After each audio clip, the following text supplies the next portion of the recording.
2025 into order. If I can please have the city clerk call the roll. Commissioner Villa Vasquez, Present. Commissioner Caldwell, Commissioner Howington, Here. Commissioner Novick, Here. Commissioner Santiago, Here. Vice Mayor Harriet, Here. Mayor Villa. Here. This time, we're going to go ahead and do the pledge, and then after that, I'll have Mr. Matthew Shaw with Trinity do the invocation. I invite Vice Mayor Harriet to lead us into the pledge. Pledge allegiance to the flag of the United States of America. Dear Father in heaven, gracious Father, we love you, Lord. We want to thank you for life, health, and strength, and for the many rich blessings, Lord, that you bestowed upon our lives, Lord. Tonight, Lord, we want to pray for Deltona, all the people here, Lord. Bless their lives, bless their minds, bless their hearts. We pray for the city commission. We pray for the mayor, city manager. We pray for all the employees, Lord. Bless their minds, their hearts, their wisdom, their integrity, Lord. We want to just thank you for everything that you've done here in this city, Lord, and you continue to do to move it forward in your name, Lord. We also want to pray for all the displaced families in Jamaica as well, Lord. We know that there is a population here. If there's any of the families that were affected, Lord, we want to pray for them as well. Keep them and guide them. We thank you for everything, Lord, that you do. In your name we pray. We love you. Amen. Okay.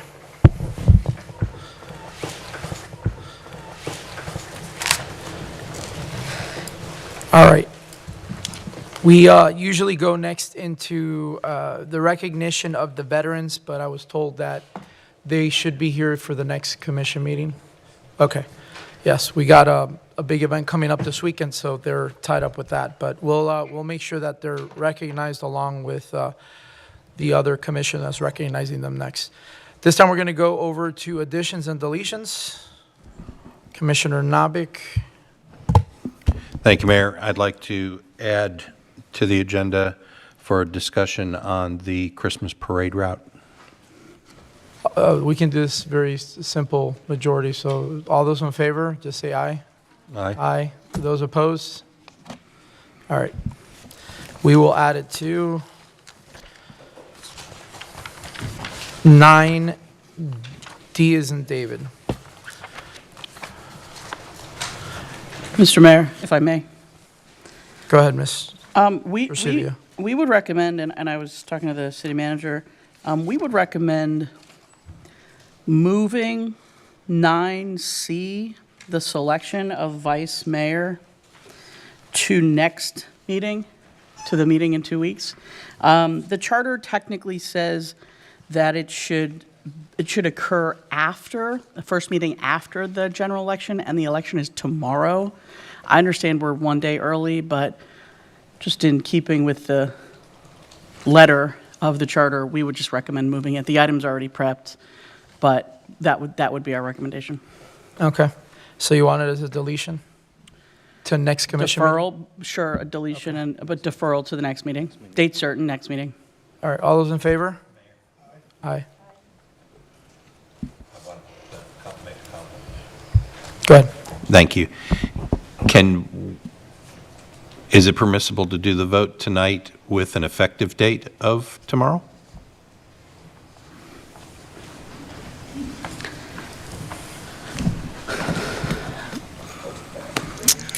You could vote tonight and ratify it. So your vote tonight could be symbolic, and then you could ratify it again at the next meeting. I would think request. We'll just leave it for the next meeting. Never mind. Yeah, I think the goal is for if we're on cycle. Okay. All right. All those opposed? We're in the middle of that. All right. So we're moving forward 9C to next commission meeting, and we are adding still 9D Christmas parade. All right. I see no other person there, so we're going to go ahead and move forward to Ms. Barker for presentation, awards, and reports. Or sorry, Deltona Community Events.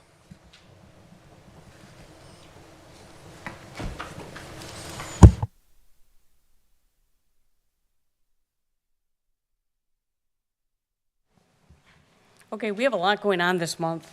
So first of all,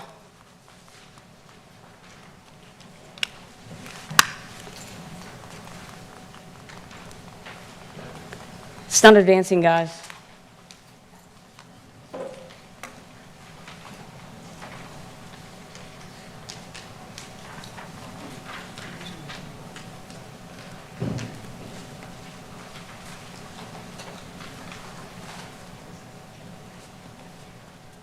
All right. First off, this Saturday, this is a huge event, our Celtic Fest and Highland Games. It's we did a smaller version earlier this year. This one's going to be bigger and better. There's going to be official Highland Games that take place. We'll have bands. We'll have the pipe and drums. We'll have dancers.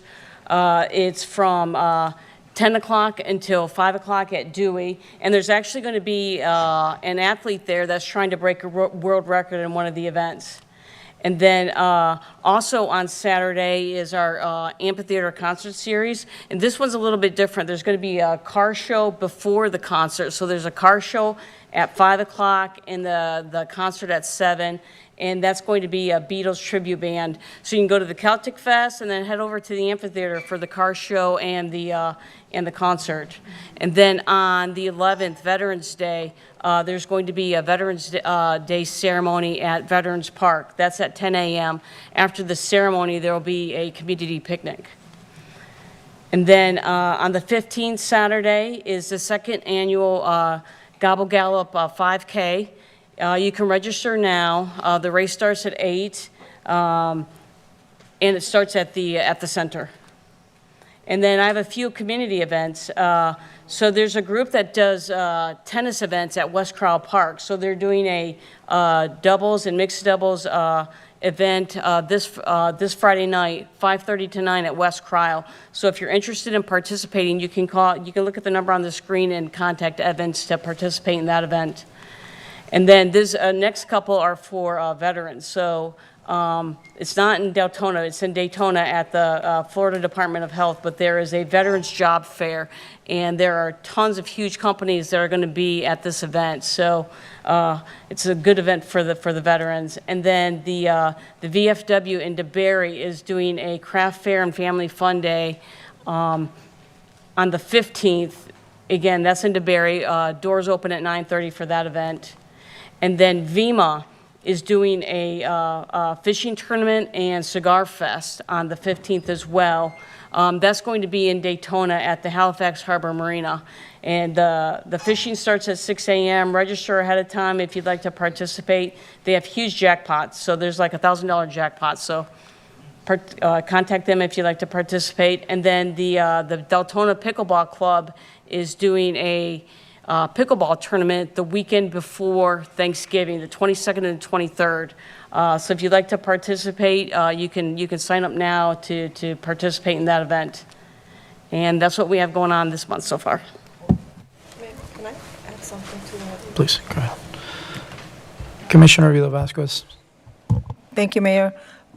Catherine, I don't know if you were told that there's a number, I don't know, about 25 tickets available for the fishing for veterans. First. 7B, please. B as in boy? Yes. Okay. Any other ones? All right. We're going to go ahead and remove 7B. If we can, is there any public comment on? Okay, go ahead.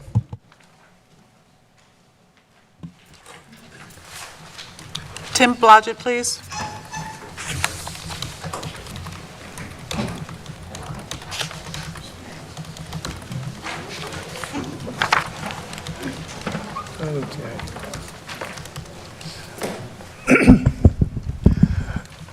Okay, I've got an idea, which I thought I would just sort of put a bug in your ear. Maybe you'd like to think about.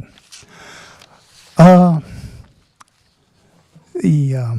Chief Chitwood has pretty much capitalized and on police services throughout the entire county. We're paying him $19 million a year, for sheriff services and whatnot.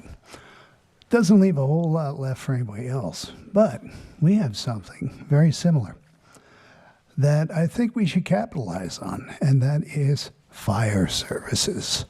Fire services, ambulance services, ambu-cab services, which is what this topic is about.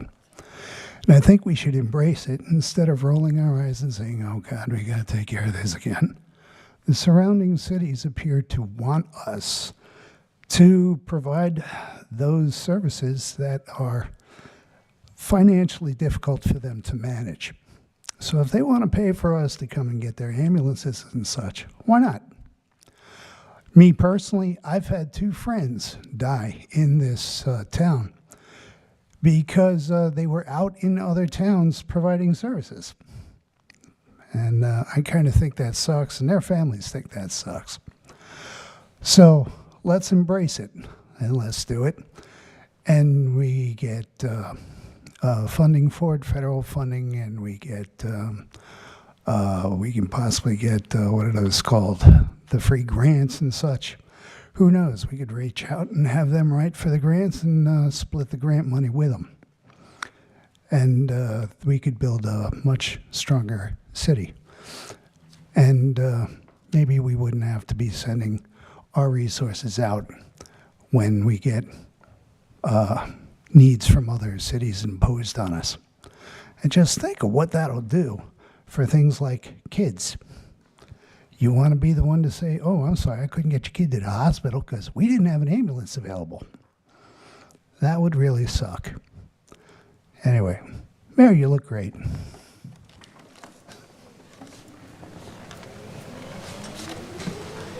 Gail Barr, please.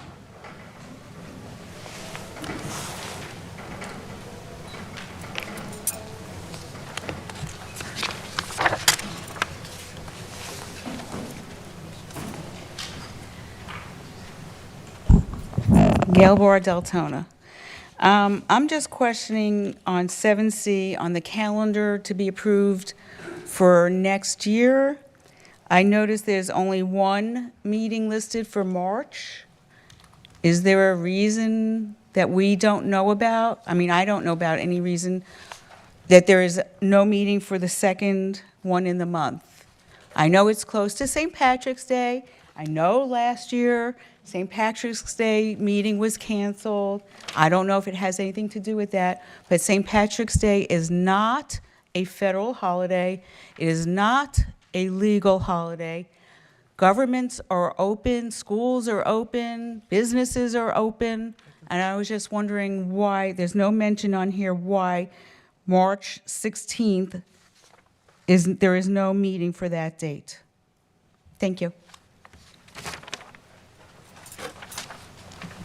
Courtney Cross Burgos.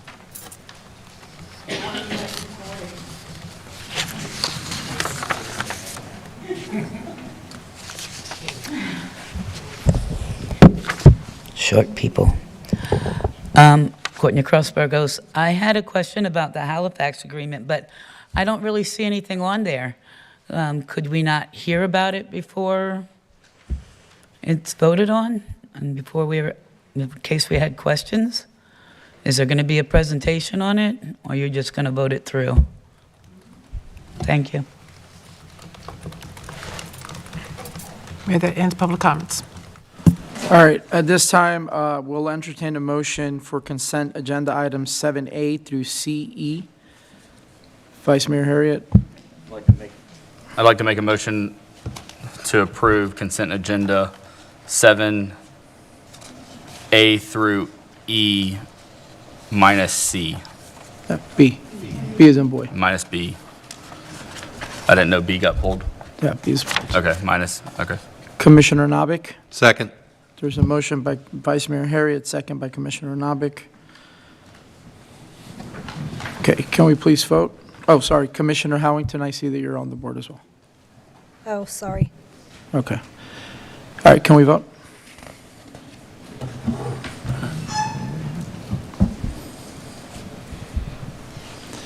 The motion passes 7-0. At this time, Commissioner Howington, if you can click on your button, you're up for 7B as in boy.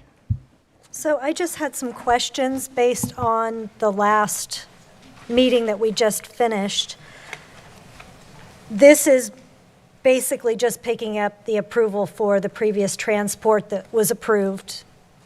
Now, this is the one that was denied by the county, is that correct? I'm going to let John talk about this, but just briefly, we as a city received money from the CARES Act, and this is the remainder. And this is a previously approved purchase that we've already allocated funding for. I'll let John talk about it, but this is a legally permissible way to utilize that remainder, and there are some limits on how we can utilize it. John can speak to the financing funding. My question wasn't specifically about how we can use it. I don't have a problem buying it. I'm just wanting to understand, how does this work? We just heard that we were trying to buy an extra unit, and the county rejected that. So what happens if we buy this unit and we bring it here and we can't use it? I guess I'm just trying to understand what happens. I know we're on a 2-year out time frame. Yes, ma'am. Good evening, Mayor, Commission. So this transport ambulance unit is not the one from the 25-26 budget. This is the one that was a replacement unit approved as part of the 24-25 budget that we're actually going to be receiving here in the next 30 to 60 days. What this is, and Quentin and I will bounce off of each other, is from the COVID era, from HUD, CDBG CARES money, we have $318,000 that is remaining that we cannot use any longer because the programs have ceased between the county and the city.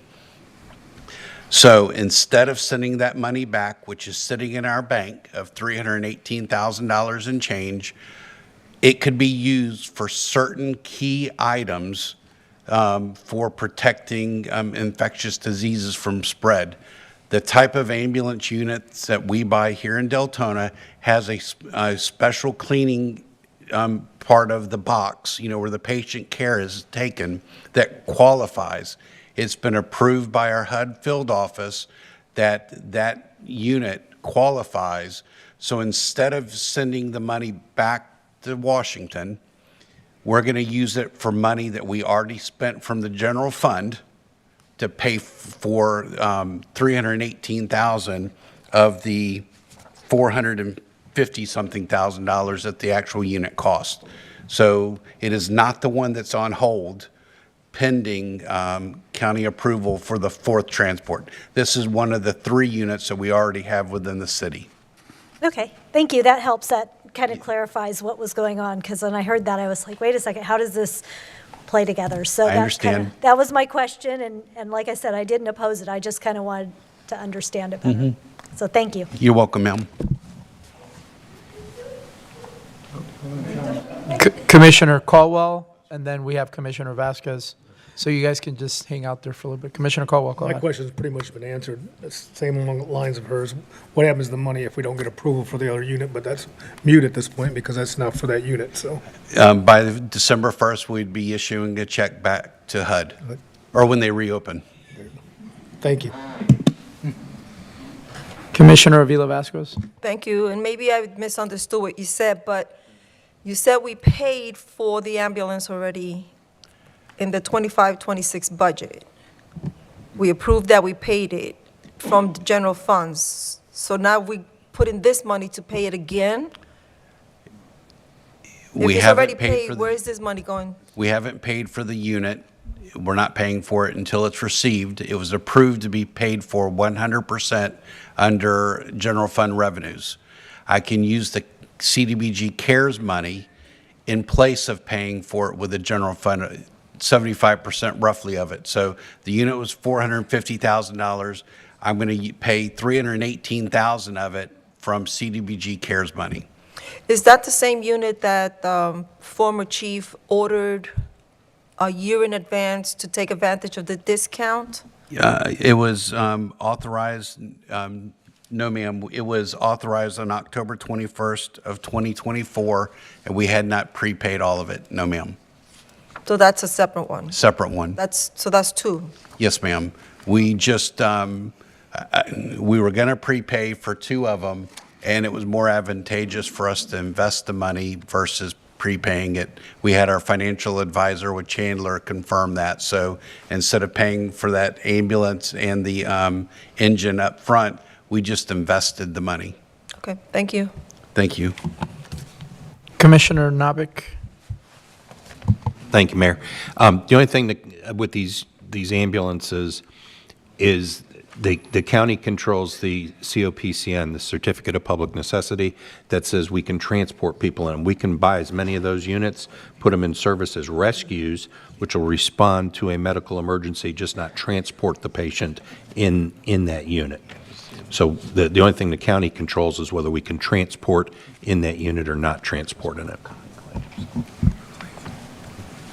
All right, we're going to go ahead and vote.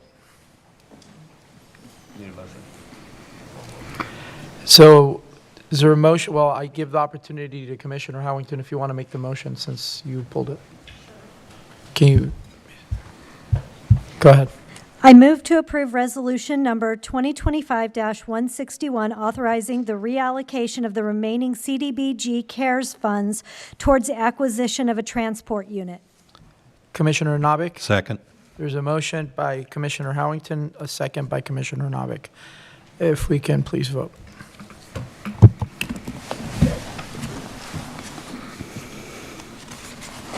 Motion passes 7-0. This time, we're going to go ahead and move to 8, ordinances and public hearings. If I can please have the city attorney read the public hearing. Thank you, Mr. Mayor.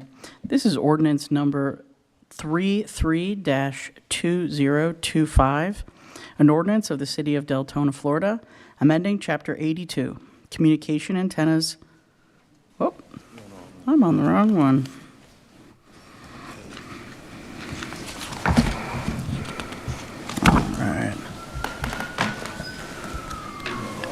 8 A's and alpha. 14, 110, 814.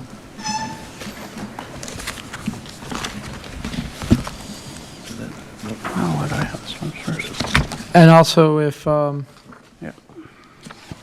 PO can put the right presentation. I'm so sorry, guys. This is ordinance number 36-2025. This is a first reading.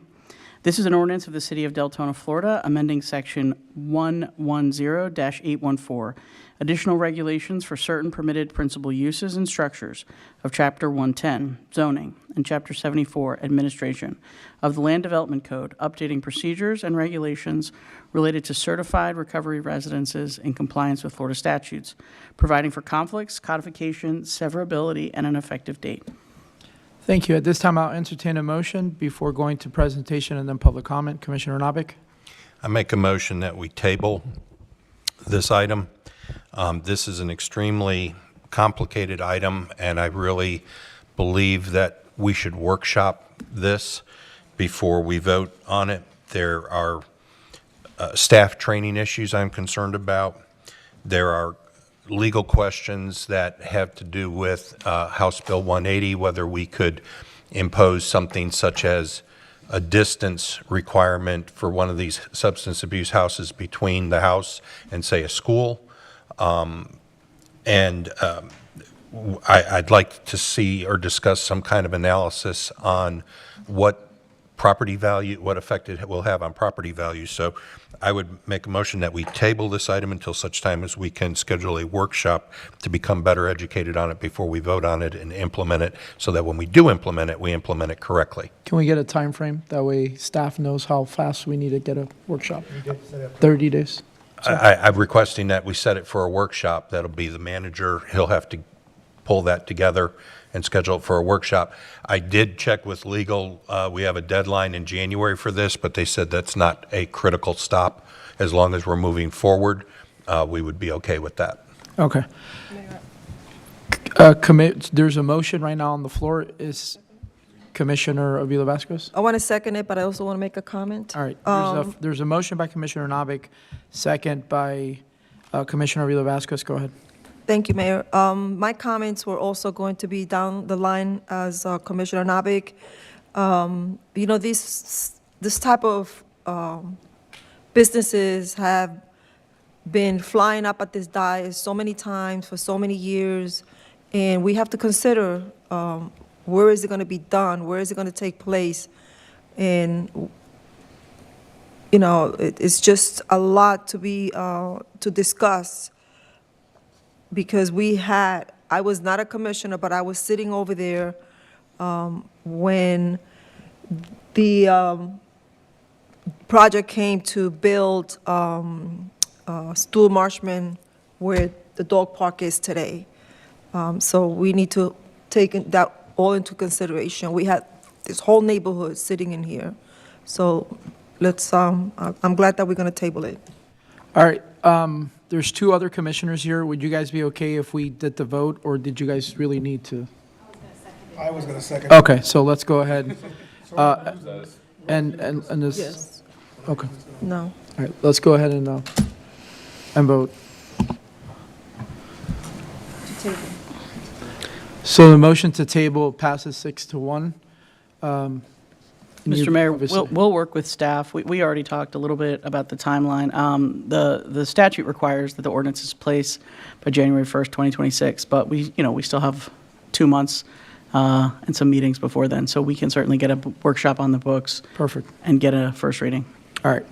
We're going to go ahead and move to 8B as in boy. If I can please have the city attorney read the ordinance, and this time that is for the towers. This is the one I was so excited about, so thank you.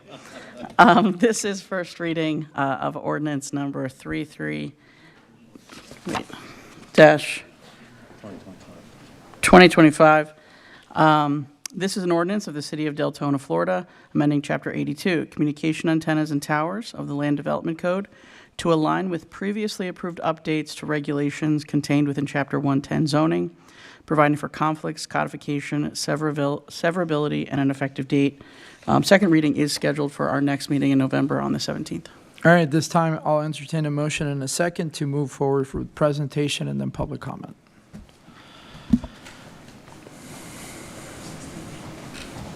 Commissioner Navik, I move to approve ordinance number 36-2025 at first reading. Commissioner Santiago, Second. 33. I'm sorry, 30. 33-2025. I'm sorry, 33. All right, so we have a motion by Commissioner Navik and a second by Commissioner Santiago. Mr. Smith, if you can please continue with your presentation. Good evening, Mayor, Commission. So Chapter 82 was adopted in 1997, and it has not been significantly updated since. The update aligns our tower regulations with the current zoning code and modernizes our technology standards. And this helps eliminate duplication and outdated reference from the old Deltona Lake plans. The purpose of the update is to streamline the process and make the code easier to use. It ensures that all tower locations defer to Chapter 110 of the zoning code, and it adds design standards for osprey nesting platforms. The key changes, Table 110-10 now determines where communication towers are allowed. The tower map is no longer used. Everything is based on zoning districts. And all old references to the Deltona Lake plans are replaced with references to the city's land development code, and that's a new section of osprey nesting platform design, and it is cleaner and clearer guideline for applicants. And it updates the environmental assessment section, which was recommended by the Planning and Zoning Board. The Planning and Zoning Board met on September 17th. They voted 7-0 to recommend approval. They also asked that the wildlife protection and tower location guidance be incorporated, and so it's recommended. Staff added language to Section 82-90. It is advisory, not mandatory, unless required by state or federal law.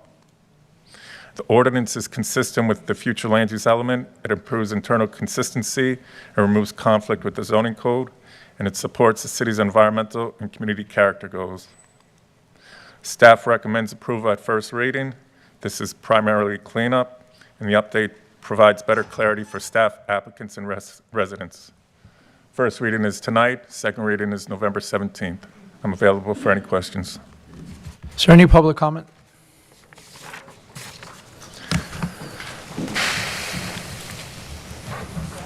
No. Any questions from the dais? None. If we can please vote. Oh, Commissioner Caldwell, go ahead. No, you're good. Go ahead. Did you say Section 8290 was removed or suggested to be removed? No, 8290 was just updated with the recommendations from the Planning and Zoning Board to put advisory recommendations for U.S. Fish and Wildlife Standards. All right, thank you. You're welcome.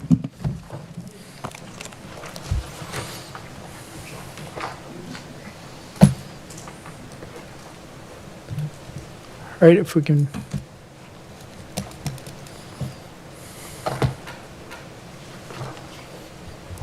Motion passes 6-1. This time, we're going to go ahead and enter into action items, starting with 9A as an alpha. If I can please have the city attorney read the resolution.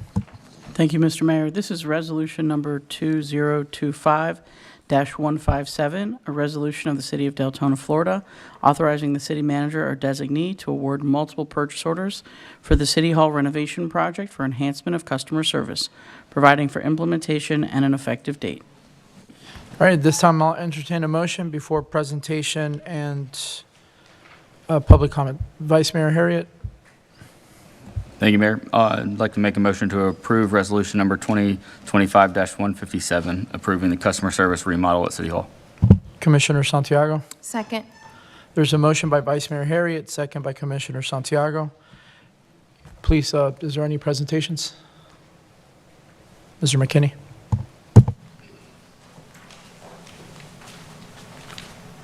Mayor, Commission, good evening again. So this item goes along with what was approved as part of the mid-year budget, 24-25 budget, and then as well as the additional funds that was put aside as part of the 25-26 budget for improving the customer service aspect as you walk into City Hall and deal with the cashier, utility billing, planning and zoning, and building. So I have a couple of slides that I'll go through on this. We have 3 vendors that we're looking to work with. CDS that would be providing basically the walls and cubicles. AG Pfeiffer that would be doing some of the demolition and brick and mortar items that have to be done. And then painting. On the painting, we're actually looking to, and I'll go through this on the presentation. One of the first things that we're looking to do is that when you come into the front lobby right there, there's a lot of wasted space that we have one person that sits up there. We have the ability, as you'll see, to create a usable space of 3 individuals that could be when you walk in. You don't have to walk all the way to the back. You can go in, that would be just your cashier. You have an invoice, whether it's utility billing, you're trying to pay something for the center, a code fine, whatnot. You don't have to walk all the way to the back. It would utilize this open space right here. This is how it would be. So this here would be 2 stations, and we actually have a station on the back wall here as well. So this area would be able to hold 3 people with room to spare. So this is kind of twofold. So this is the existing area that you walk in, and it just becomes a complete bottleneck. We have the queue system right here that people go in to sign up to, speak with the representative of the center. This area. And then right on this side of this 2 bollards is what we've established as the cashier area. It's just very tight. And if you leave here this evening and you walk up to the roll-up gate over there, you can just see just how, crammed tight it is in that area. We did look at how we could go in and redo all of this wall. The way that we were explained for the people that were here and the actual company that built this is a lot of steel and reinforced bullet-resistant drywall, glass, etc. So very heavy duty. You need to basically, they said, come in with a torch and a little mini excavator just to move it. So by moving the cashier out to the lobby and this setup right here, it would alleviate a lot of the congestion in this area. Because 95% of everything that would need to be done would be handled right here in the main lobby. So this is just the schematic of the first floor. Everything that you see in this area right here would be completely redone. So 100% of everything that you see. This area right in here would be part of the new doorway. So whereas you see the glass that comes all the way around here, it would be moved down in this area so that everyone from the building department would be able to come in from a new door right here. Part of this wall system and everything else is due to security. Seeing that we have utility billing here, and it has to be kept confidential for, we maintain social security numbers, birth dates, everything. We just can't have all the different aspects of the city, planning and zoning, building, knowing what we're doing. It involves all new furniture for all of these areas. All of the furniture that is in here is 20+ years old. It's as part of the original building. I have pictures to show you just the condition of it. I know that we talked about in previously, well, what about all the other furniture that was previously purchased? All that furniture that was purchased was all down the hallway here. We are not replacing any furniture that is under 20 years old. This is the setup that we're maximizing space, whereas currently right now, this area right here has a total of 5 people in 3 cubicles. So we have people on top of each other. Where we've actually designed it, again, not John, a company that actually designs, customer service call center areas, and that's what these setups are for. This maintains the same number of cubicle spots on the building and permitting side. This is the format of it. You don't see here the existing wall bulletproof glass. This would be built right up to it. This is just representative of the fact that in everything that we're doing, we have all the offices. We're buying 6 extra chairs. So we're not going to have a bunch of chairs just sitting around. This is from the building side. So again, making sure, there's sliding doors so that if they're working on something, the employees can shut the doors so that they can have a little bit of privacy to work on their workload. And again, representing an extra emergency door if need be to get from one side of the building to the next.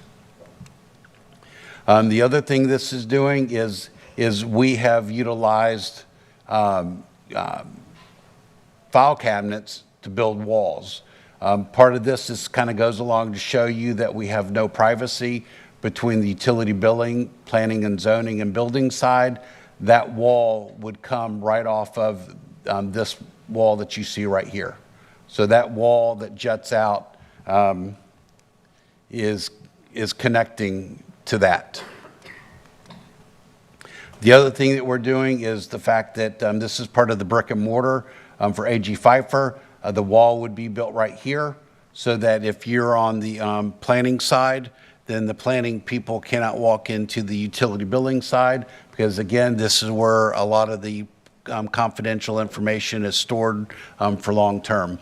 And we just can't have, this would even be restricted that, only certain individuals from the custodial staff and everything would be able to get in there as well. Again, making sure that we are protecting everyone's sensitive information.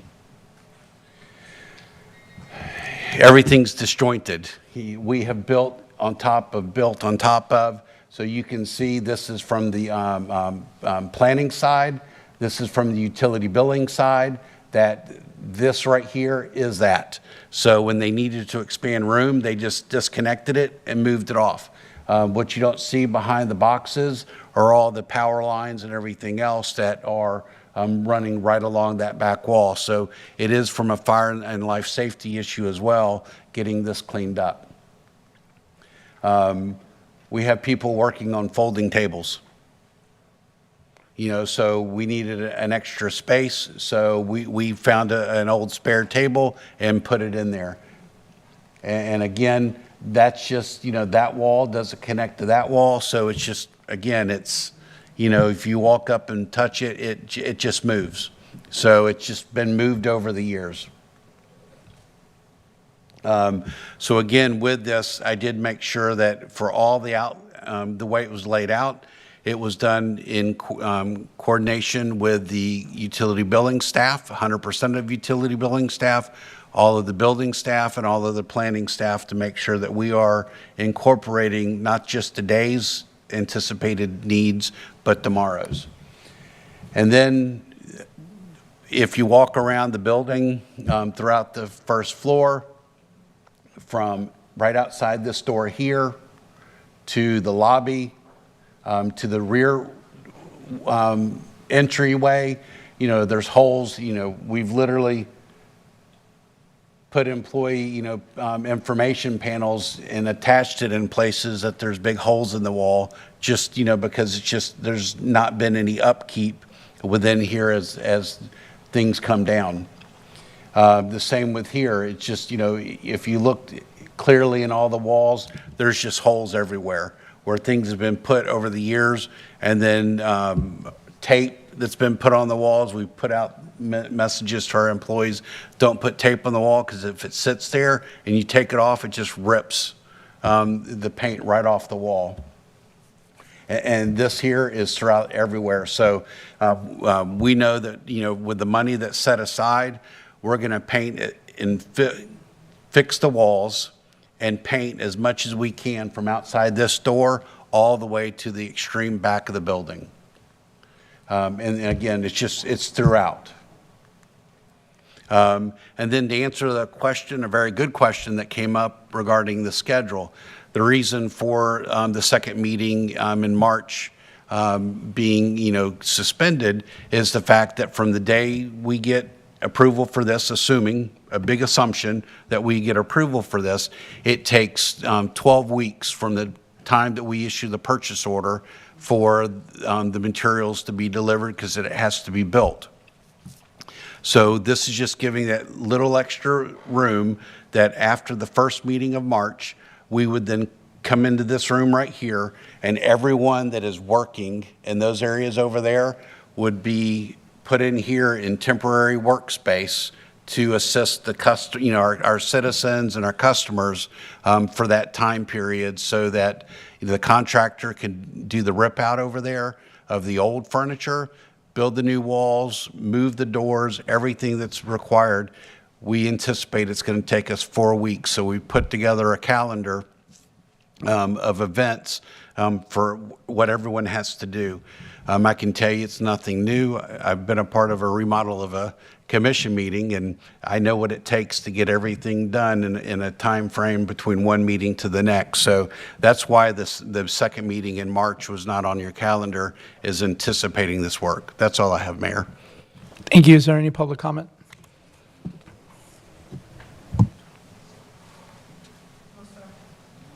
Okay, Commissioner Navik, you're up first. Thank you, Mayor. Why are they not working on the weekends?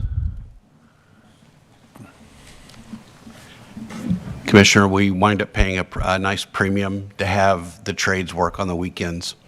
So we did anticipate, if when we originally thought we would have this done, not to be completed in the time that they bid on us. Okay, and I don't see anything in here about a fire alarm or fire sprinkler contractor. Not required. We actually had the building official and fire marshal come in here and look at it, where the sprinklers are.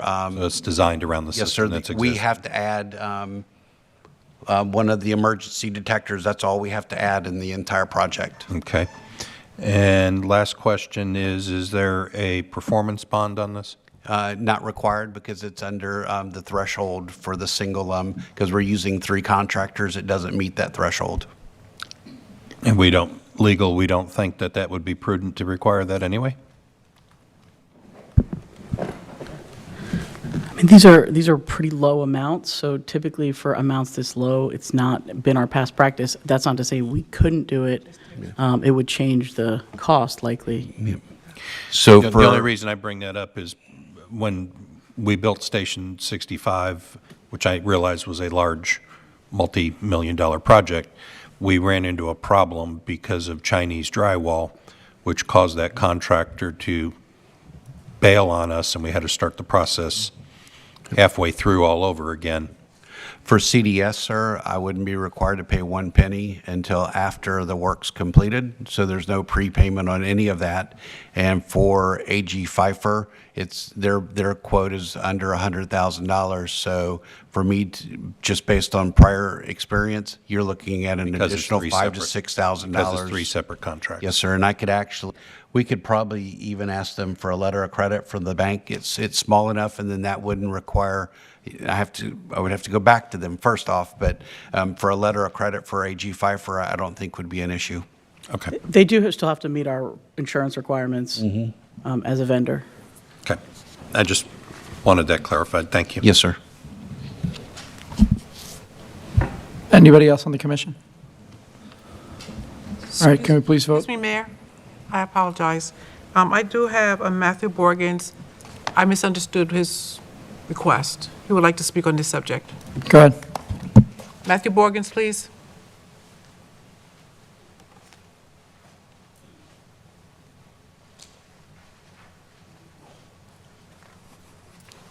Good evening again. I think this is really needed because the way it looks there. What I wanted to ask was, is there any type of risk assessment or security audit that's going to be done to make sure that, this is up for par for active shooters or anything else, that nobody can get trapped? I know we do it for fire safety, but the ingress and egress, the locking systems, make sure that's all in there. I didn't hear that in any of the proposal or see it online, and that's going to be a little extra cost. I know we have cameras coming up. But that's, if we're going to redo all that, we want to make sure it's safe for staff, especially if we're going to redo the entryway. I think that's something that we need to look at, like I said, a security audit.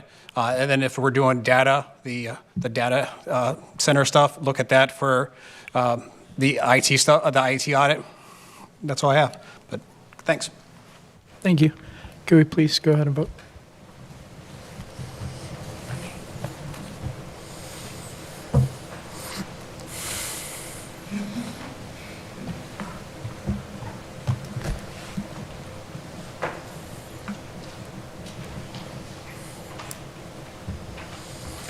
Motion passes 6-1.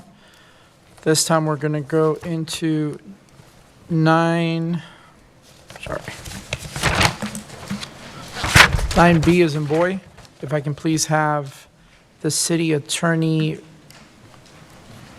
Well, no, this is a appointment, so we're going to go into consideration of appointment or reappointment of 7 members to the William S. Harvey Deltona Scholarship Advisory Board. And we have 3 members, is that correct, that would like to stay on? All right, so we have 3 members that would like to stay on, and then each commissioner on the dais will elect 1 additional. So if I can get a motion to, for the 3 that would like to stay, and a second.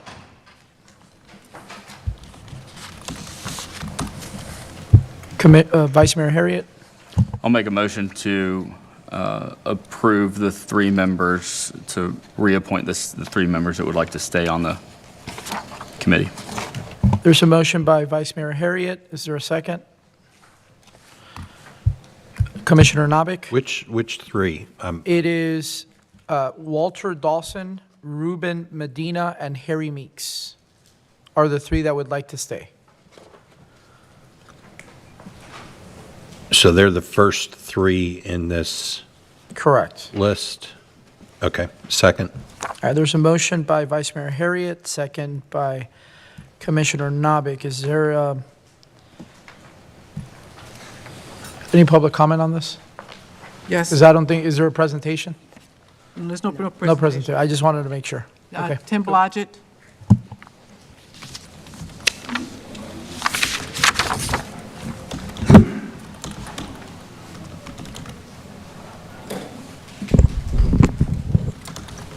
Am I on? Yeah.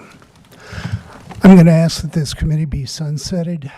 The reasons being, if you take a look at the scholarships throughout Volusia County, let's take a look at Edgewood. Edgewood, they raise money. They do bake sales. They run a bazaar. They raise money. They get donations. They get sponsors. They get people who are interested in this. Deltona, nothing. They do nothing to raise money for this.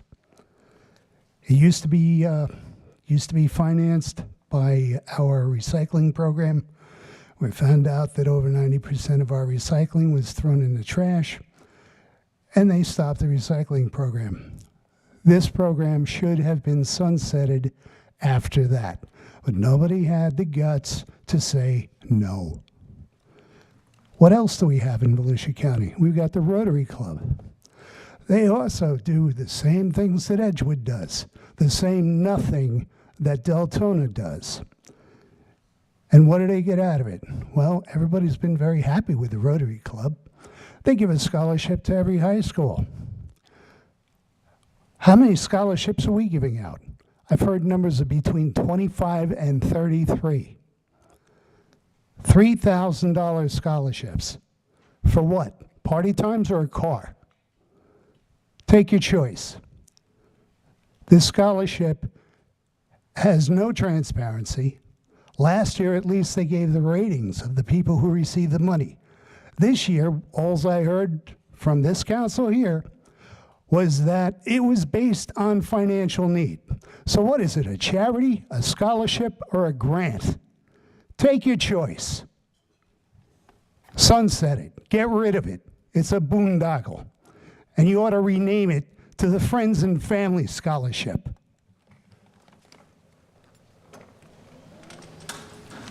That's it, sir. Okay, so there is a motion on the table and a second. There's only 7 applicants, is that correct? So you need 4 more. Okay. All right, so if anybody wants to make any nominations for 4 out of the 3 or 7 that are there, Commissioner Avila Vasquez, you're up. Thank you, And then Mayor. Vice Mayor, and then Commissioner Santiago. So does the person we nominate have to be in our district? No. It doesn't? Can we vote on the motion for the 3? Oh, I'm sorry. I apologize, yes. Yes. Let's go ahead and vote on that first. Assistant.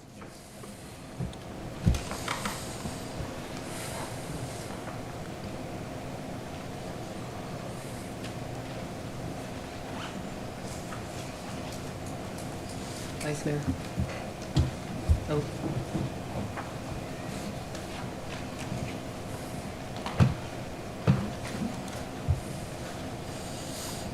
The motion passes 5-2. All right, Commissioner Avila Vasquez, you were up first. Thank you. Yes, I would like to nominate, I move to confirm District 3's appointment or reappointment of Barbara Turno for a term to expire on May 31st, 2027, to the William S. Harvey Deltona Scholarship Board. Okay, there's a motion by Commissioner Avila Vasquez. Can I hear a second? Commissioner Santiago, you're up next. Did you want a second, or did you want to make a nomination? All right, there's a second by Commissioner Santiago. All right, is there any discussion that you guys want to have on that, or can we go for a vote? Because I know we still have people lit up. Commissioner Caldwell, did you want to nominate somebody as well? I did, on the 9th.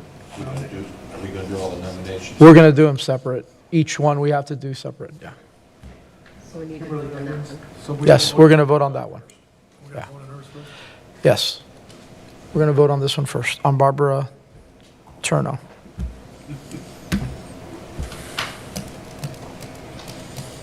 Motion passes 7-0. Commissioner Santiago, you're up next on the board. No, he's got to do this. Sorry? He's after Commissioner Santiago. Go ahead. Thank you, Mayor. I move to confirm District 2's appointment of Darlene Okendo for a term to expire on May 31st, 2027, to the William S. Harvey Deltona Scholarship Advisory Board. Okay, there's a nomination by Commissioner Santiago with a motion. Is there a second by Vice Mayor Harriet? Will you please vote?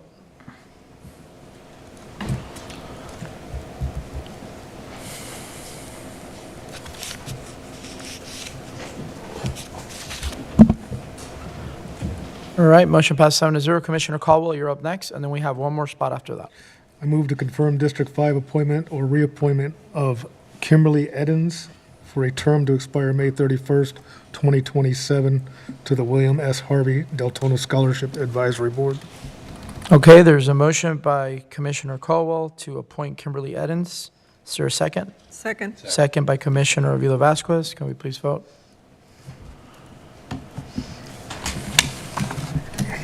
Motion passes 7-0, and then Vice Mayor Harriet, you're up next. Sorry, I didn't mean to have that on still. Okay. We have one more nomination available if Commissioner Howington or Commissioner Nabik, You guys are the only ones that haven't nominated anyone. Did you want to nominate someone? Either? Whoever puts her name up on the board first. Commissioner Howington, go ahead. I move to confirm District 4's appointment of Randy Reyes for a term to expire on May 31st, 2027 to the William S. Harvey Deltona Scholarship Advisory Board. There's a motion by Commissioner Howington to appoint Randy Reyes. Is there a second? Second by Commissioner Caldwell. Can we please vote?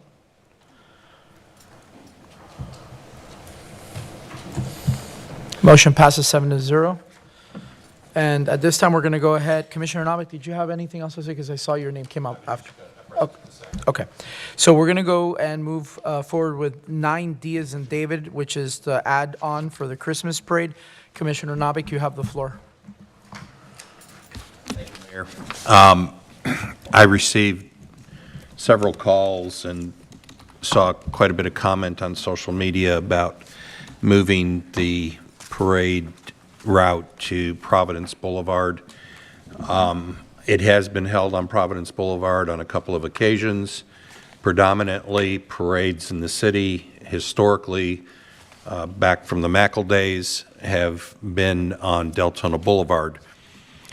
On Deltona Boulevard, you have sidewalk on both sides of the street. You have ample parking down Justin Square, all the way up through the Deltona Plaza. On a Friday night at 6 o'clock, there's, in my opinion, having worked it before from a public safety standpoint, there is considerably less traffic impact, I believe, to Deltona Boulevard than there is to the Providence corridor. You have people coming home from work, just getting back into Deltona at 6 o'clock. Why we're doing it on a Friday instead of a Saturday at 6 o'clock at night and moving it to a location where we have very little parking. We just had a whole discussion last meeting about parking on the swales and stuff, and now we're going to be putting cars in the swales. You have no sidewalk up here in front of City Hall on this side of the street. You're going to be parking cars here at City Hall, and it's a lengthy walk for many people from the backside of City Hall. Here's parking lot to get down to the curb. I think it's probably too late to change things now, but I just think it's a really poor decision to be having it on Providence Boulevard versus where it traditionally has been on Deltona Boulevard. Thank you, Mayor. Are you requesting that we, for future, we make sure that, go ahead. I don't know. I don't know the logistics at this point. I know there's a lot that goes into it from the Sheriff's Department. I don't know what they've already put into motion, if it's feasible to do it. I don't know what vendor contracts we have out at this point, again, if it's feasible to do it. I don't, can you weigh in? I mean, is it logistically impossible to change it at this point if the commission were to direct you to do that? First, I would say I think it's an administrative decision on where the parade route is for a parade. I think that's operational, but since I arrived here, Parks and Recreation has been pushing. Last year, wanted to put it back, but I was just here within 6 months. I said, stick to where it is. This year, I said, go ahead if that's what you think is the best. They thought it was the best parade in the past, so we're going to go through this 1 year. Going back to your point right now is we'll go through this first year, and if it seems that it was an issue, certainly we can change it for the next year. But they believe confidently, the staff, bringing it to me, this was not my decision, and I believe the staff, if they believe it's a greater idea. Certainly traffic could be an issue, but certainly anywhere. But this first year, this new year, we will find out very quickly if we should never do this again, or it ended up working out to be a great idea. So at this point, I would say we're still move forward on it as it is now, and then really evaluate it as soon as it's over. If a motion was to be made to move it from the dais, would there be any issues with contracts or things that have been let so far? I don't have an answer to that question, but again, I think it's an administrative decision, not a commission decision on where the parade's going to be located, but that's it's up to the commission. Mayor, I'll wait to hear from my fellow commissioners. Commissioner Vila Vasquez. Thank you, Mayor. I was not going to comment on this because since it is usually held in my district, District 3, on the street named after the city, Deltona Boulevard, and I get stopped at every store and shopping area that people know me and know that the parade was changed. And I just want to make a public comment that I had nothing to do with this. I had no input in this. And to bring the parade home is a false statement. The home of the parade was Deltona Boulevard. And I say it because the parade was put together by the Deltona Civic Association, of which I was a member of in 2002, also vice president of the Deltona Civic Association, and members of the Civic Association worked very, very tirelessly nights putting this parade together, going on the side streets of Deltona Boulevard, leaving notes on these homes to let them know, please do not park your cars on the road, put them on your driveway, because we use the side streets. We never use Deltona Boulevard for the lineup. We use the side streets. We did the parade the other way around because it was easier to disperse the audience via Enterprise. So no, Providence was never the home of the Deltona Parade. It was done once. I'm being told twice. I just remember once, and it was a disaster. Businesses on Providence Boulevard were upset because they had to close early.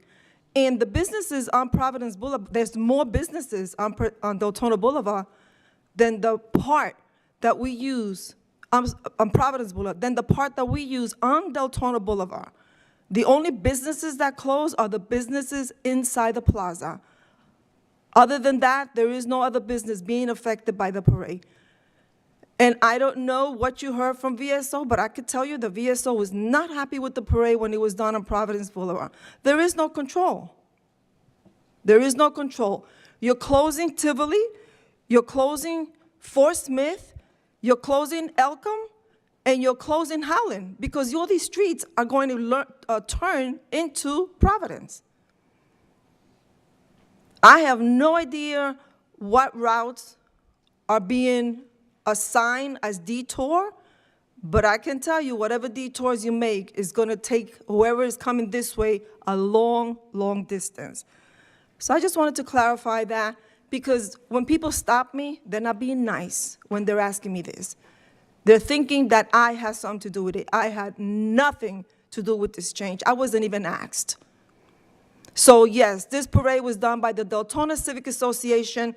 When the association broke down, they turned it into the city, and the city took it over. It was never a city parade. So I can tell you, Commissioner Nabik, that it's never too late to avoid accidents and to avoid any problems with our residents the way it happened last time. Thank you. Commissioner Caldwell. I agree with my fellow commissioners' comments. I don't believe Providence Boulevard is the location to have a parade. I'd like to make a motion to keep it right where it's at. I second. Whoa. Not right where it's at. Well, on Deltona Boulevard. Right. All right, there's a motion by Commissioner Caldwell to move it back to Deltona Boulevard, and Commissioner Avila Vasquez seconded. Several hundred people too, in regards to this. All right, we're going to continue with discussion before we go with the vote, obviously. So are you finished, Commissioner Caldwell? Commissioner Howington, you're up next. Thank you. I have had some time to think about this one because I was caught off guard by the decision as well. I have to respect the fact that this is an administrative decision. However, I do believe that it would have been helpful if the commission had been consulted, even on a one-on-one basis, because this does have an impact to the businesses in our districts. Commissioner Avila Vasquez has businesses that probably in some instances, may rely upon that income that they have year over year, and I guess it's not guaranteed, but it is sort of expected based on historical precedents. I have had businesses reach out because they're concerned about potentially having to shut down because the parade will be interfering with their business. So I do feel as if some of the commissioners, at least based on what I'm hearing, I know for myself, I do feel like I was a bit in the dark as far as a large change like this. So while I don't know if it's right that we vote on this matter, I do think that something of this magnitude should have been discussed with the commission before making such a large change. Just because of the community impact, residents, and our businesses, it would have been nice to have some say, and at least, if nothing else, have notified the commissioners before it was put out to the public. Because I, as a commissioner, found out about it on the dreaded social media. So in this instance, for me, I got more information out of social media than I did the city. And that's disappointing.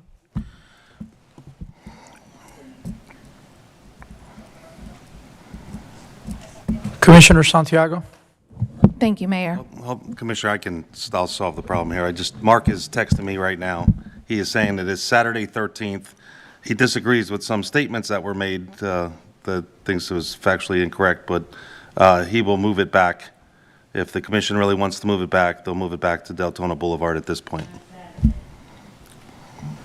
That's the 13th. It was always on a so Saturday, so, okay. Saturday the 13th, it says. Parade is set for Saturday the 13th. It wasn't Friday, from what he's saying in the text here. So just want to correct that. So staff is directing that they like to just go back to that point if the commission's unhappy, so. All right, Commissioner Santiago, did you want to finish? Just wanted to correct that. Thank you, Mayor. Yes, just really quick, as an employee of the city of Deltona for 24 years, I actually ran the Deltona Parade on Providence Boulevard, and was helping out with the fire department, with NABIC, doing the parade on both sides. Now, I know I hear a lot of comments made that the parade should be kept on Deltona Boulevard. However, I've also gotten phone calls, and they're excited about having it on Providence Boulevard. And I've been there as an employee when it was on Providence Boulevard, and I think it was fantastic. And you end up at City Hall. It was ran fine. There was no complaints. I think it's fine right on Providence Boulevard. I don't think we should move it at this time, and it is on a Saturday instead of a Friday. So I say keep it the way it is. Let's try it. Let's see how it comes out. If it doesn't work, well, next year we can move it back to Deltona Boulevard. That's my suggestion. Thanks. Vice Mayor Harriet? Thank you, Mayor. I've heard a lot of comments on this both ways from the community. I've heard a lot of folks that do plan on it every year down on Deltona Boulevard, but I've also heard a lot of folks that were looking forward to it being up on Providence. It may have historically been on Deltona Boulevard, but that is in the far southwest corner of the city. And whether we do it this year or next year, I would like to see us look at an alternate spot that is more concentric to the city, that we would make it easier for every resident to participate. I'd like to see the parade become bigger and better. I'd like to see more participation from the community, and it turned into an all-day affair. I think that'd be a phenomenal idea, a phenomenal approach moving forward, and a great community event. At some point, there's growing pains. I understand how difficult change can be, especially when it's not discussed with us and we're not prepared for it. But I look forward to, seeing it on Providence this year if we decide to keep it that way, or, in some place that's more central to the city in the future. All right, is there any public comment? Yes. Well, it wasn't, go ahead. Courtney Cross-Burgos, please. That's okay.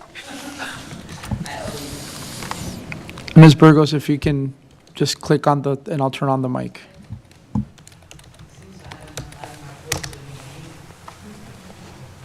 Okay, thank you. I don't have anything against it not being on Providence, on Deltona Boulevard, but I think Providence is a very poor choice. Where in the world are you going to park? Can anybody answer that for me? Up and down the road, where? I just drove here today, up Providence, and was thinking about it, and I was looking. There's like literally very few places to park. There was this huge turkey buzzards on 3 telephone poles, which has nothing to do with that, but I was paying attention. I don't think it's good. The food trucks and the vendors and the people, they come out in droves. I don't go because there's too many people, but with all their chairs and everything, I don't see that on Providence. It's too small, and there's too much houses. It's much more of a residential area. I'm with Davison. It could be somewhere else another time, but somewhere that's better suited. Providence Boulevard is not suited for the parade. Sorry.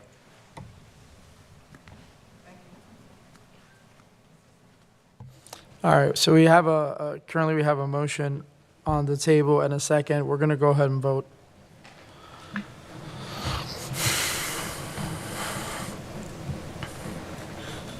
Motion passes 4-3. So you could tell Mark. All right. No, All right, we're going to go ahead and we're going to go city attorney comments. Thank you so much. I'd like to request 3 executive sessions. We have 3 cases that are pretty active right now, and we need to meet with you all. Our intent is to do them in 20-minute intervals before the next meeting, so do them at 5, starting at 5 o'clock on the 17th, 20 minutes, 20 minutes, 20 minutes, and end at public forum at 6. We may end up having to readjust that, but we'd like to request 3 executive sessions, and we'll work with the staff and the clerks to get them on, the clerk to get them on the books. I don't mean to interrupt you, Mr. Sivia, and I would not interrupt you, but for the sake of time, can we make sure that when we schedule those executive meetings, because I'm the one that's running the timers, we end up showing up a minute late and the world falls apart. So can we make sure we have enough time to go from upstairs, downstairs, because those are important conversations. So if we can schedule them for sooner than 5 o'clock, it would be great. That way it gives us ample time to have the discussions and be down here by 6 o'clock. That's a great point, and we can definitely work with the clerk and staff to get them, so there's a 10, 15-minute gap so that you all can get here in time. Thank you for letting us know. That's a good flag. The first one is Damian Anson et al. Versus City of Deltona. This is in the Middle District and Federal Court. It's case 623-CV00766 JSS LHP. The second one is Stacy L. Kifalo versus City of Deltona. This is in the 7th Judicial Circuit, case number 2023-11761-CIDL. And the third one is John A. Peters III versus City of Deltona, also in the 7th Judicial Circuit, case number 2023-11849-CIDL. That's all I have. Thank you, Mr. Sivia. City Manager. All right, Commissioners, Mayor, and public, glad to announce one of the biggest rating companies, Fitch Ratings, has upgraded the City of Deltona's utility system revenue bond rating from AA- to A+. So we've actually upgraded it to reflect a very strong financial profile and very strong operating risk profile. Of course, AAA, I'm sorry, the other way, is from A+ to AA-. So the step up. Perfect, of course, is AAA plus, so we're working our way up. So going from A plus to double A minus is an upgrade, which is good for our city and shows a better bond rating for the future as needed. That's it. Thank you, Mayor. All right, thank you. At this time, we're going to go to City Commission comments, requests, and reports. And Commissioner Nabik, we'll start from this time, we'll start from 6 to 1. Commissioner Nabik, you're up. Well, go ahead. Thank you, Mayor. I just want to apologize about the Friday the 13th thing. I have one calendar that the week starts on Monday and another one that starts on Sunday, and I just looked at it wrong. So that's why I thought it was Friday the 13th, which I thought was really strange to have a parade on Friday the 13th anyway. But anyway, that explains my confusion with the days of the week. It's the calendar, it's not me. Mr. Manager, can you elaborate a little bit more on how we achieved that improvement in the bond rating? I cannot at this time. Okay. Our and finance the finance guy ran away. Not here. Okay. But they Well, were excited enough. Kudos to Let her the know. staff and whoever is contributed to that happening, and I only hope that we can. I do recall some of the discussion included the $22 million in grant for the upgrade of the plant was one to actually show stability, and also the recognition that we have no lead pipelines, any issues with throughout the city property going into the home. So I know those were a couple of pieces that certainly aid us in being a trusted organization to put your money towards. But as far as heavy detail, we can have finance give a little more detail for the commission. Thank you. Yep. That's it, Mayor. Commissioner Colwell? Okay. Commissioner Howington? Oh, hold on. There you go. So in light of kind of what's happening in the community with the SNAP funding, I wanted to mention that the Lighthouse PCOJ in District 4 at 1785 Elkham has a food bank every second and fourth Tuesday at 7 p.m. if anybody is in need. And this weekend, their Bishop Zachariah Henry just celebrated his 24th anniversary as a pastor, so that was a wonderful event to attend. But again, his organization is putting together these food banks, and so if there's anybody in our community who's in need, I encourage you to please reach out on Tuesday evenings, 2nd and 4th of every month at 7 p.m. Thank you. Commissioner Harrington, would you like for that to also, 'cause I think that's good for the community. Would that be okay if you share that information with staff? Yes. All right, Commissioner Avila Vasquez. Thank you, Mayor. So, Doc, I sent you an email. You might have missed it because you were in training. I think it was that Monday or Tuesday that you went for training, and it was asking about the turkey giveaway. I never received an answer from you about it. But actually, my first question leading into the turkey was, how has the city or the county been affected by this government shutdown? That was going to be my opening question. And then I was going to lead into the turkey giveaway. Right now, I know people in Deltona that are affected. As a matter of fact, one of the girls from the Sons and Daughters of Italy just lost her job because she works for the government, and she was one of those people they let go. They're losing snaps, like Commissioner Dory's saying. I received 2 calls from 2 people asking me about daycares, if I knew any daycares, because the daycares they're taking their children to are closing down or limiting the hours. I think, and I just read on Facebook today, VSO is doing a fundraiser, collecting money to give to the people that are losing their snaps and the food stamps. And there's a website out there that Sheriff Chitwood put out if anybody wants to make a monetary donation. This is how bad it is. This is how bad things are right now. So for us to put a turkey on everyone's home at this time is going to be a blessing.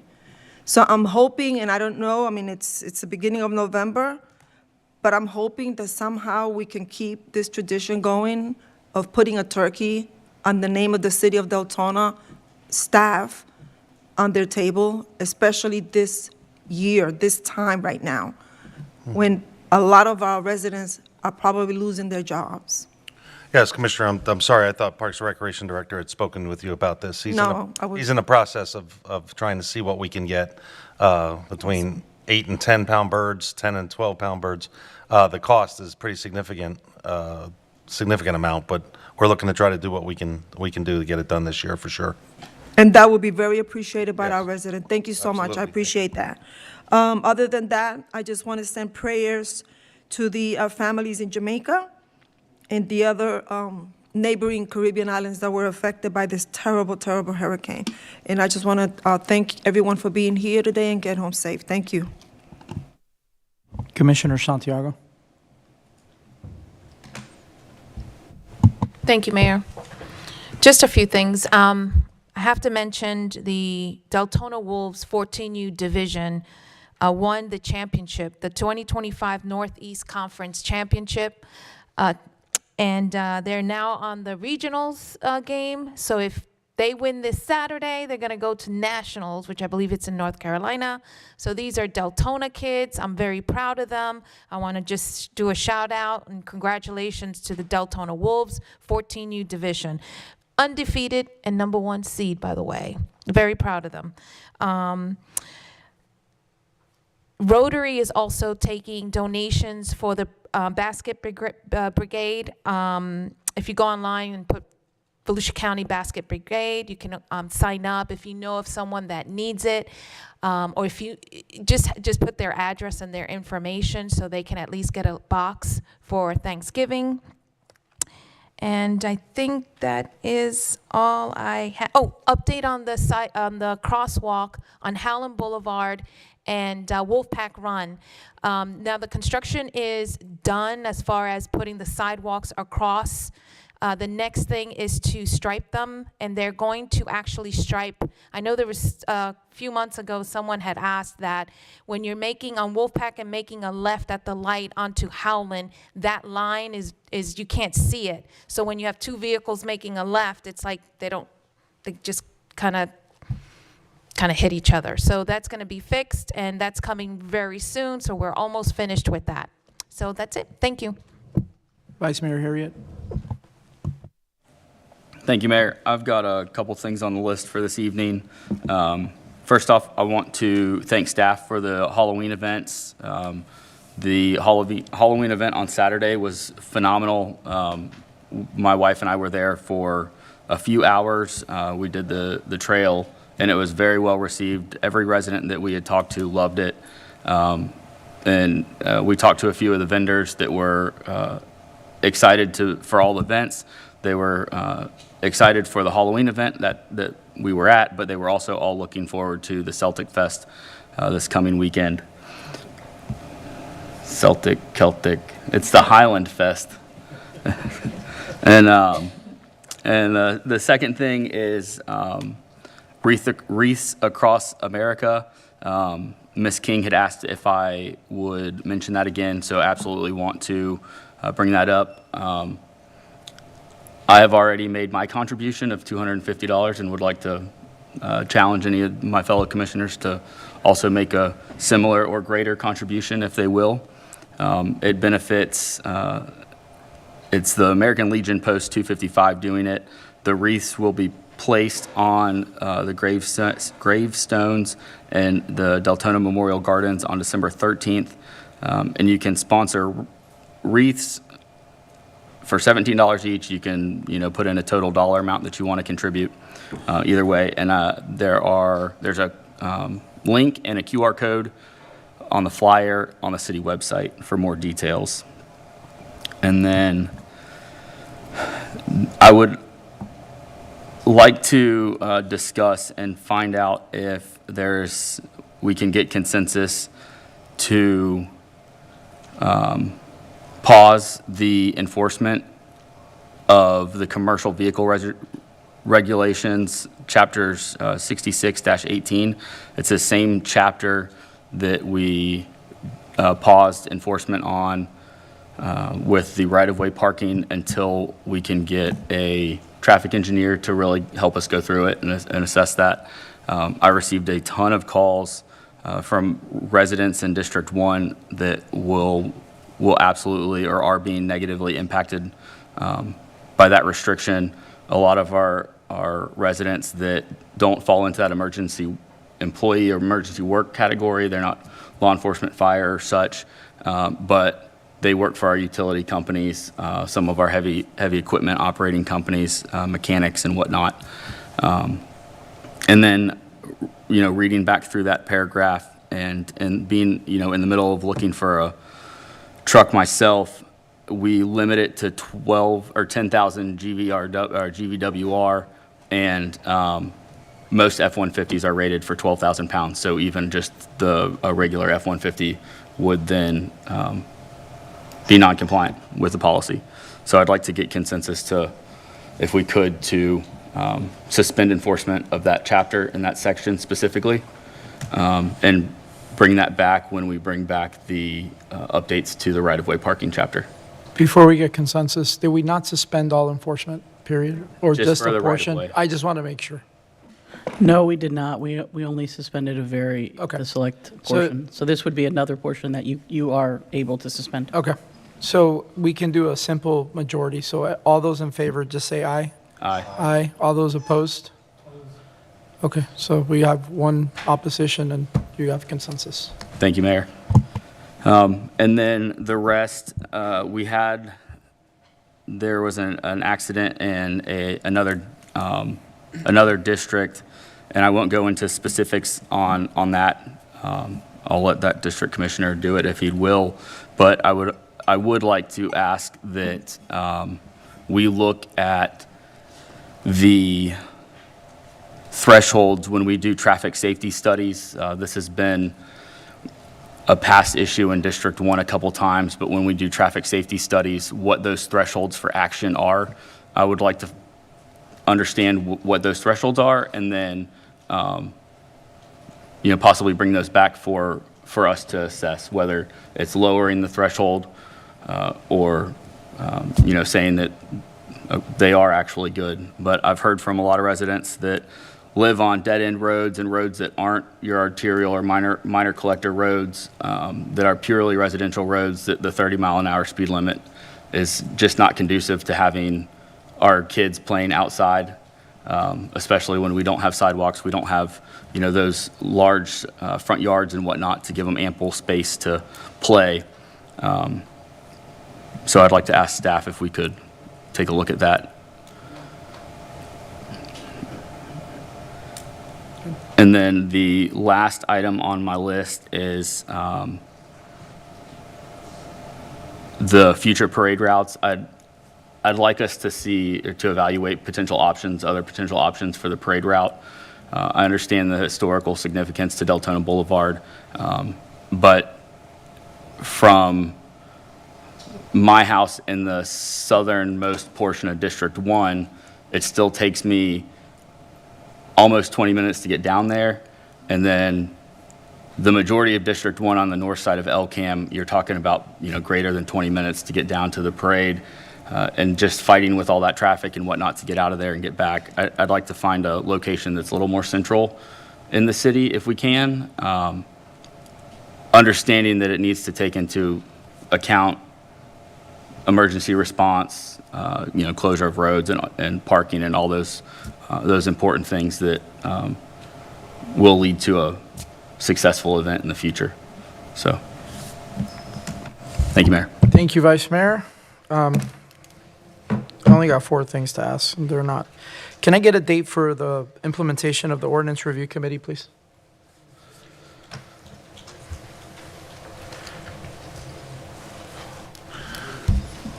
I don't know if we have a date set for that. At this Can we point. get one? Yes.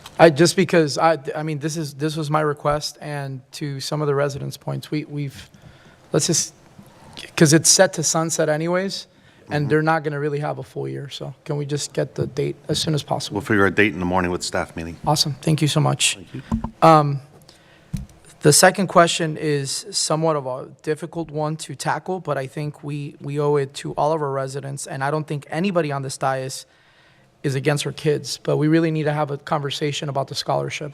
Obviously, I voted for it this time because it was already budgeted for. It was on the budget, but we need to have an honest conversation. Do we want to possibly get some of the vendors we have and pull for some type of sponsorship or something, and take that off the backs of the residents, but maybe work it in a workshop? I mean, if the city commission will entertain me with consensus of that, I would greatly appreciate it. So a simple majority for a workshop on the scholarship. All those in favor say aye. Aye. All those opposed say no. All right, we have one opposition. Can I explain why? I'd like to explain why. Well, I know, just. Go ahead, Commissioner Hamilton. The reason that I oppose it is because, as of last meeting, I feel like the workshops aren't really beneficial, and I agree with you. Believe it or not, I actually agree with you that we need to have this conversation, but I think that it's probably something that we could just handle during a regular meeting and take an action item on it. That's why I oppose that. Thank you. Okay. Third thing is for the turkey giveaway the Commissioner Avila Vasquez spoke about. In the past, Mark has been very great with sponsorships. Maybe that's something that we want to try to do again. I know it's short notice, but instead of going into our budget, let's, I believe last year we had, I won't mention them, but we had a bunch of them. They promoted it themselves. Okay. Yeah, he would be working the regular sponsors that he works with. He also recommended that any money that the commissioners may have that they'd like to give from their fund. That's fair. Thank you. And the last thing I want to bring up is some of the properties, some of the plazas. I know they're private property, right? And I don't want to infringe on anybody's private property rights, but some of the plazas have some potholes that, you drive right over them and you're losing your transmission.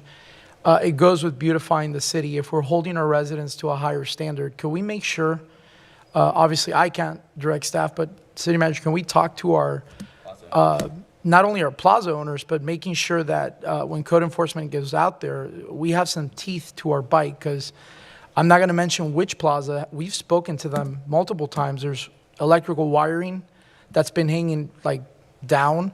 They've curled it up and it's still hanging, but God forbid we get hit with a hurricane. We need to do something about some of the plazas. Oh, I've spoken to Danny about my plazas in my neighborhood. Well, the one I was speaking about. And he's addressed them. And he has, but we need to really do something about, again, if we're imposing things on our residents, commercial property should not be any, if anything, their area should be a lot nicer.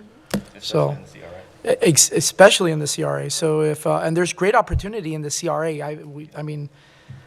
I just don't understand it. So if we can, for public safety, we have an ambulance, actually, there was an ambulance not too long ago in, over there by Key Foods. That plaza has a couple potholes. I don't see how it's safe. So if we can address that, I would very greatly much appreciate it. And that's, Commissioner Caldwell, did you want to? As long as you brought that up, is there anything we can do about parking in the fire lanes to go inside and grab a quick bite? All that should be addressed, 100%. It's terrible in some of these plazas. Commissioner Novik, did you want? Mr. Manager, one of the things that we did back in my previous life is we coordinated, we called them sweeps. We had the building official, the code enforcement, and the fire official all go at one time together and hit one plaza, then hit another, and the property owners were actually pretty receptive to that, to getting everything done all at one time, rather than the fire guy coming through 1 month and then code coming through the next month and so on. So staff might want to look at doing that. Yes.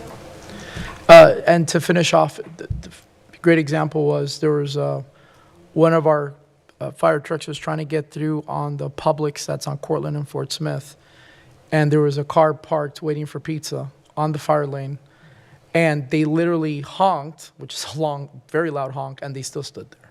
So I don't know how much we can enforce it, but that's Commissioner Howington, and then I'll adjourn the meeting. For the neighborhoods that have the fire lane issues because the roads are too narrow and people should not be parking on the roads, is there any way that we could potentially get code to start putting notifications on cars, not necessarily violating, issuing violations yet, because a lot of those communities do not realize that it's a problem? Yeah, and so could we possibly start the education process and maybe just putting notices on cars so that they realize that they're not supposed to park there? Because I believe we have probably 5 or 6 subdivisions that are impacted by that. Thank you. All right, everyone have a great night. Meeting's adjourned.